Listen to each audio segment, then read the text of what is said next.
Bien, buenas tardes a todos. Vamos a dar inicio a un breve resumen acerca de el texto de La toma de conciencia de Jean Piaget. Tomamos este texto porque supone, son o van a constituir nuestros supuestos epistémicos de nuestro marco conceptual, ¿sí? A partir de aquí vamos a tener una noción de lo que es una cuestión epistémica, nuestro marco epistémico. En este sentido partimos de dos grandes supuestos. En primer lugar, que es posible tomar conciencia de algo, ¿sí? O sea, partimos del supuesto de que la conciencia es posible de ser aumentada o transformada. En este sentido, vamos a suponer a lo largo de todo el curso que es posible tomar conciencia y que la acción es el engranaje entre conciencia y conocimiento o entre conocimiento y conciencia, como si de la acción dependiera justamente la relación entre tomar conocimiento y tomar conciencia. Estos son nuestros dos grandes supuestos conceptuales a partir de los cuales vamos a desplegar nuestra idea de conciencia, de clase y lucha de clase. Pero antes vamos a repasar un poquito lo que dice Piaget en su texto. Comenzamos por el prefacio, que era una de las cuestiones que tenían para leer, y dice que justamente lo que estamos analizando es que la toma de conciencia constituye en sí misma una conducta en interacción con todas las otras. O sea, la toma de conciencia es una conducta, es una acción, es una operación sobre la realidad. Se trata además de una construcción verdadera, que consiste en elaborar no la conciencia considerada como un todo, sino sus diferentes niveles como sistemas más o menos integrados. O sea, cada vez se construye y se reelabora un nivel definido de un sistema de pensamiento, de conceptualización, de inferencias y por ende de toma de conciencia, y se va acercando cada vez más a una supuesta realidad que se va construyendo constantemente a medida también que se reelabora el marco conceptual y epistémico del sujeto cognoscente.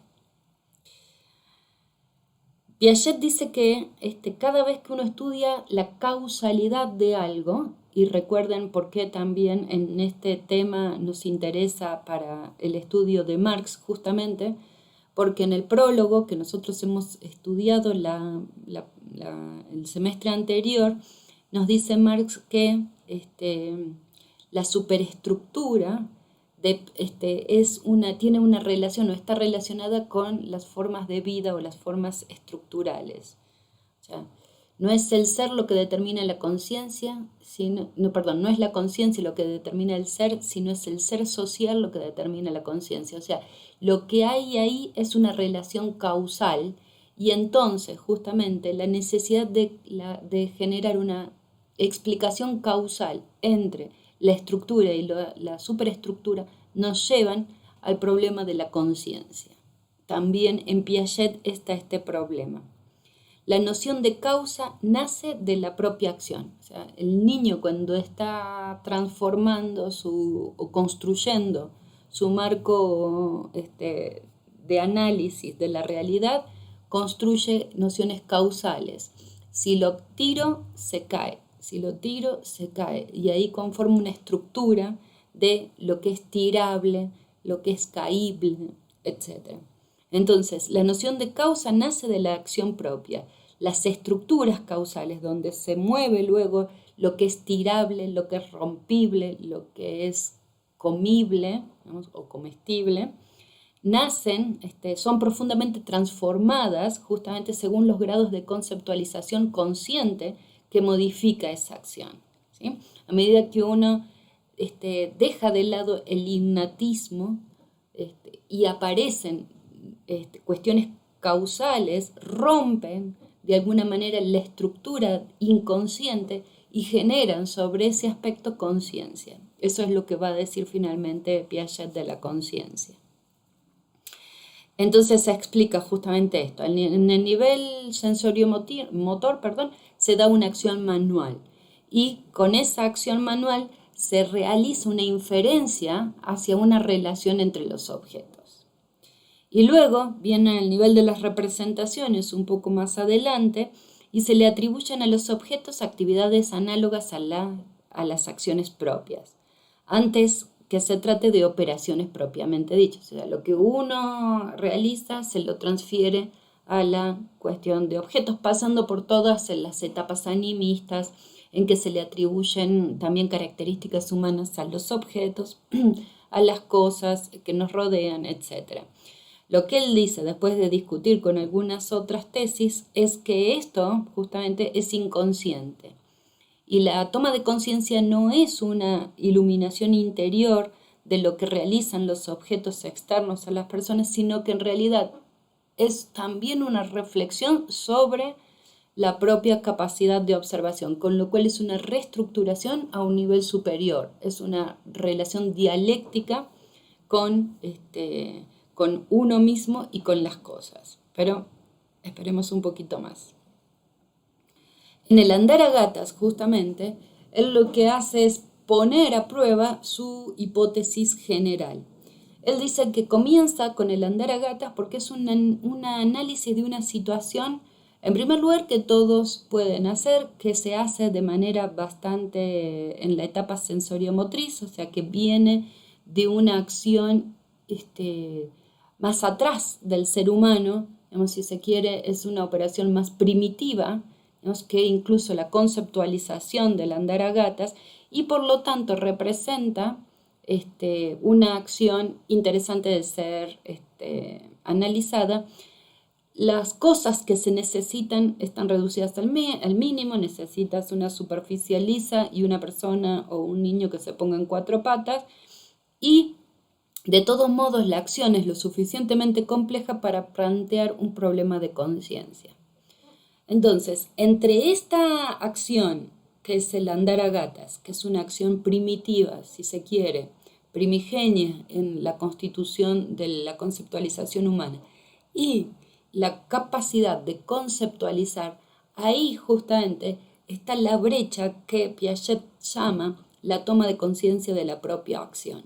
O sea, uno lo puede hacer, pero en realidad es más complejo cuando intentamos pasar ese hacer cuyo conocimiento se constituyó en una etapa o en un nivel sensorio-motor, a pasarlo a un nivel de la posibilidad de representación y de realizar inferencias. En ese sentido, el nivel y lo que Piaget muestra en primer lugar es que el lugar de la conceptualización es mucho más tardía en la evolución humana que la posibilidad de accionar, con lo cual para muchas cuestiones es necesario efectivamente realizar esta situación de la toma de conciencia. Con lo cual, él plantea una hipótesis general. Muchas personas se han planteado esto, muchos han tomado la relación causal como una relación de conciencia, pero él dice que es necesario ahondar en los mecanismos y en el cómo se realiza la toma de conciencia para avanzar en el conocimiento. Parte de una hipótesis general y es que la toma de conciencia en función de reglajes activos, es una función, de reglajes activos que comportan elecciones más o menos intencionales y no de tipo sensomotor más o menos automáticas. O sea, que cuando uno toma conciencia, en realidad lo que hace es intervenir sobre una acción automática, ¿sí? Uno está haciendo algo automáticamente y de repente algo lo frena. Y ese freno y ese observar lo que está haciendo es donde se produce una reestructuración, una reflexión sobre la propia acción que produce o que puede conducir, no necesariamente, pero posibilita la conducción hacia una toma de conciencia. O sea, la toma de conciencia rompe una acción automática y la convierte en un reglaje activo capaz de transformar esa acción automática. Él analiza, y aquí sí me voy a ir un poquito más rápido, los distintos niveles en los ejercicios que él realizó con niños, los distintos niveles y lo que él va a transformar en estadios de evolución psicogenética, los distintos niveles en los cuales se describe el andar a gatas. Todos los niños andan a gatas, el punto es que al describir justamente la forma en que lo hizo, aparecen distintos esquemas. El esquema en Z, que es mano, mano, mano, pie, pie, o sea, una mano, después la otra, un pie y después la otra. El esquema en N, que divide la lateralidad derecha de la izquierda, y entonces sería mano, pie del lado derecho o izquierdo, y mano y pie del otro lado, o sea, tuk, tuk, tuk, tuk, como si fueran, digamos, rompiendo la lateralidad. Mientras que anteriormente se rompía arriba y abajo, aquí se rompe derecha e izquierda. Mientras que el esquema en X es una ruptura completa, digamos, en 4 dimensiones del cuerpo. Mano derecha, pie izquierdo, mano izquierda, pie derecha o a la inversa. De todos modos, se atraviesa y se transversaliza el cuerpo, con lo cual constituye, a pesar de que aparece en el estadio sensorio-motor la capacidad de realizar esto, constituye efectivamente una acción compleja porque rompe justamente el arriba y el abajo y las lateralidades y reelabora una situación un poco más compleja. Ahora bien, cuando termina de analizar los resultados de su acción, de su experimento, llega a las siguientes conclusiones. La toma de conciencia, como ya lo habíamos dicho al inicio, supone la ruptura de un automatismo, algo que se venía dando siempre, se rompe y es necesario repensar qué es lo que se estaba produciendo. La toma de conciencia supone o depende de la reversibilidad operatoria. Cuando uno, nosotros esto ya lo hemos visto, justamente que hay un estadio que Piaget indica en el estadio de la cooperación, donde se pueden realizar operaciones reversibles. De hecho, la palabra cooperación, digamos, que lo vimos también ya en el semestre anterior, es una operación en correspondencia con un otro. Quiere decir que la orden, que la regla o la ley se puede poner no solo de arriba hacia abajo, sino también de abajo hacia arriba o de derecha a izquierda y de izquierda a derecha, digamos, si fuera una sociedad igualitaria, en el sentido de que en el estadio de la reversibilidad operatoria, las cosas pueden reelaborarse, ¿sí? Y por lo tanto, esto supone que este estadio se alcanza con un cierto nivel de conceptualización. Entonces él se pregunta, bueno, ¿se da una toma de conciencia porque hay una reversibilidad operatoria o hay una reversibilidad operatoria porque hay toma de conciencia? Y en realidad es un estadio más que nada en la evolución de la capacidad humana justamente de conceptualizar.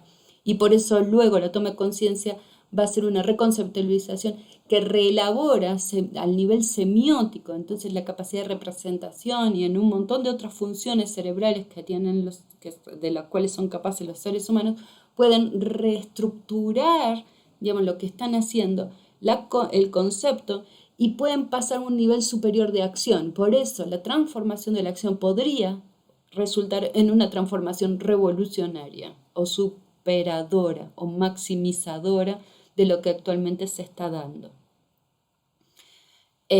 Por eso también importa, digamos, como entender o darle una cierta, o comenzar el curso justamente con esta cierta capacidad de los humanos de tomar conciencia y transformarse a sí mismo y a las acciones que realiza. Entonces, ya lo dije, el segundo, y en tercer lugar, tiene que ver con retroacciones y anticipaciones, o sea, alcanzan observables más ajustados a la propia acción. O sea, se puede retroalimentar, pero además también anticipar y por lo tanto reelaborar, y por lo tanto cada vez hay una transformación también de lo que uno es capaz de observar.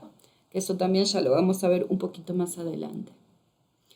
Luego, yo voy a dar algunas nociones de las conclusiones generales, que supone justamente la conclusión de todo el libro, en donde pasa por distintos experimentos y experiencias con distintas materiales, etcétera. Pero interesa también, esto no estaba previsto para que ustedes lo lean como lectura obligatoria, pero me parece que decir algo sobre las conclusiones terminaría de redondear estos supuestos conceptuales justamente que estamos tratando de instalar. Entonces, él dice que el paso de lo inconsciente a lo consciente supone una reconstrucción. No es un esclarecimiento, no es dar luz sobre algo que estaba afuera ni algo que estaba adentro, ¿sí? O sea, no es una luz ni interna ni es un esclarecimiento en el exterior, ¿sí? Todas las teorías a priorísticas suponen que el universo ya está dado, o sea, lo exterior ya está dado, solo hace falta un telescopio más grande y más poderoso para poder verlo.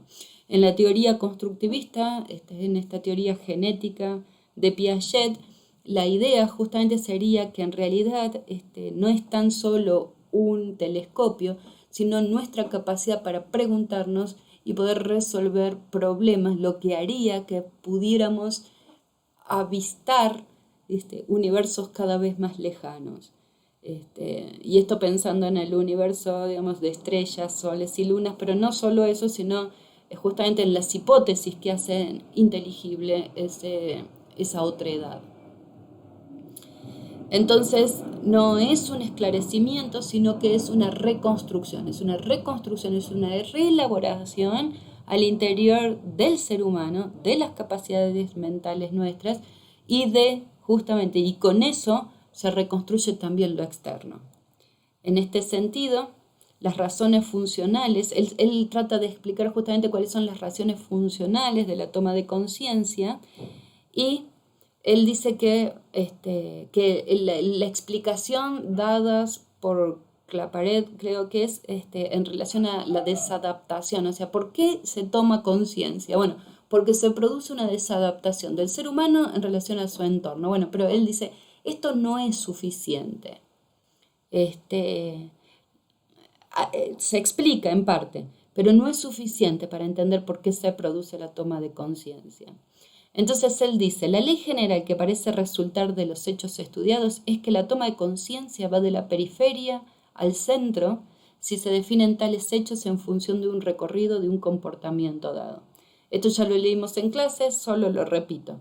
La toma de conciencia que parte de la periferia, objetivos y resultados, se orienta hacia regiones centrales de la acción cuanto trata de alcanzar el mecanismo interno de esta. Vamos directamente al esquema para que vayamos viendo. Entonces, tenemos de este lado un sujeto cognoscente, ¿sí? Es un sujeto de nuestra acción. Y de este otro lado está nuestro objeto de conocimiento, en inicio, como diría Weber, obscuramente presentido. Y lo que el sujeto realiza es una relación entre, es una flechita de ida y vuelta, realiza una acción de conocimiento hacia el objeto, pero también la flechita de vuelta es una relación de conciencia sobre la propia acción.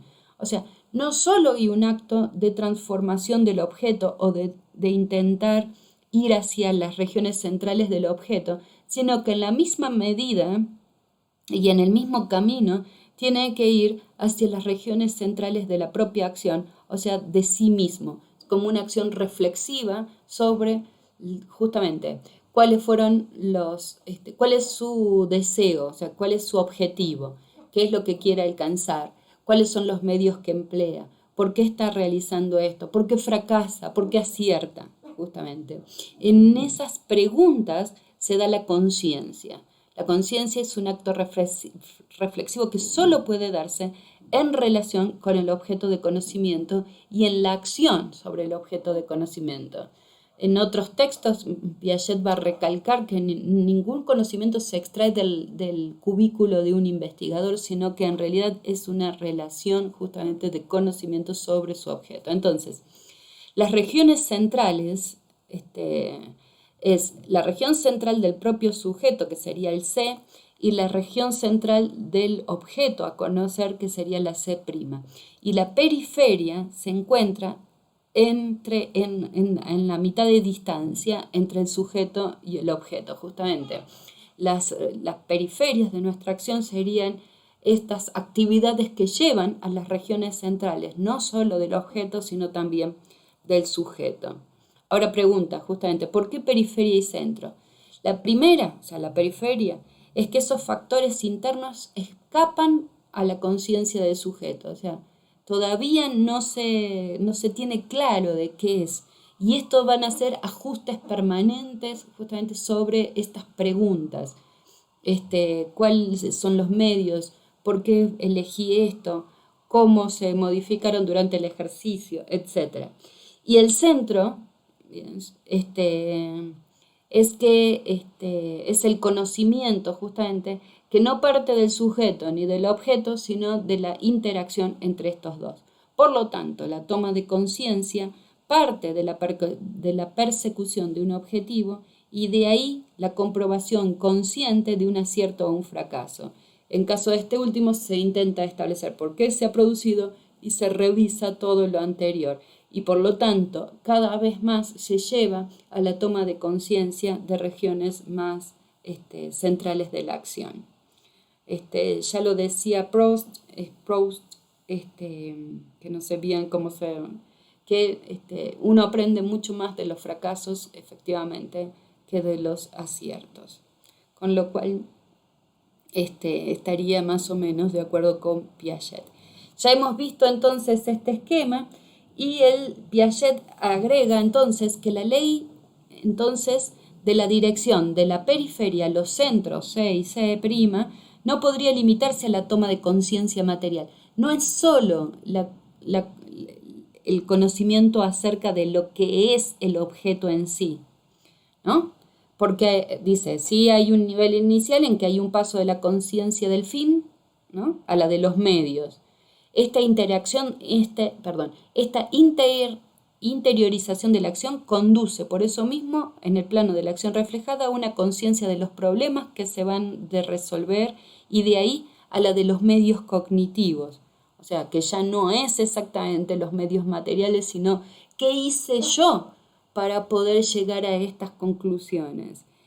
Por lo tanto, uno tiene justamente estas formas de expresión. Por lo tanto, he encontrado la idea, se me ha ocurrido que, me han dicho que, ¿no? Es una etapa no solo del conocimiento material del objeto, sino una reflexión, una capacidad de reflexión sobre la propia experiencia. Y en ese sentido, efectivamente, sería ir hacia las regiones centrales, no solo del objeto, sino, insisto, también del sujeto. Ahora bien, esto supone, este esquema todavía no está bien porque habría que haberlo mejorado, pero de todos modos lo que quiero decir con esto, y las flechas en realidad no están bien, pero sería esta idea de que de la acción se pasa a una conceptualización, a una abstracción, y esto tiene un carácter retrospectivo y creador. O sea, no solo se pregunta uno a sí mismo cómo he obtenido eso, sino que además hay una posibilidad de ser creativo en ese sentido y por lo tanto esa toma de conciencia que se da en el plano de la abstracción reflejada y reflejante, etc., se pone más complicado en las conclusiones, genera la posibilidad de generar nuevos observables, una coordinación inferencial y por lo tanto la producción creativa de nuevas formas de acción. En el sentido, quise hacer un diagrama que pudiera darnos el sentido de lo que supone una estructura dialéctica entre las distintas esquemas en el plano de la toma de conciencia, ¿sí? En esta idea de que la acción es el reflejo, la bisagra entre conocimiento y conciencia, pero justamente entre ambas repercuten de nuevo en la acción. Y esta acción no es una misma acción en un círculo vicioso, sino que es una acción maximizadora, que por eso tiene el aspecto retrospectivo y creador, que puede transformarse, que al romper los automatismos puede producir nuevos niveles de acción y por lo tanto transformación, no solo de los sujetos cognoscentes, sino de la realidad que la circunda. Que ese es justamente el espíritu, por lo menos de comprender para esta clase, que esto en algún punto en la teoría marxista era creíble y posible de ser realizado. Muchas gracias, hasta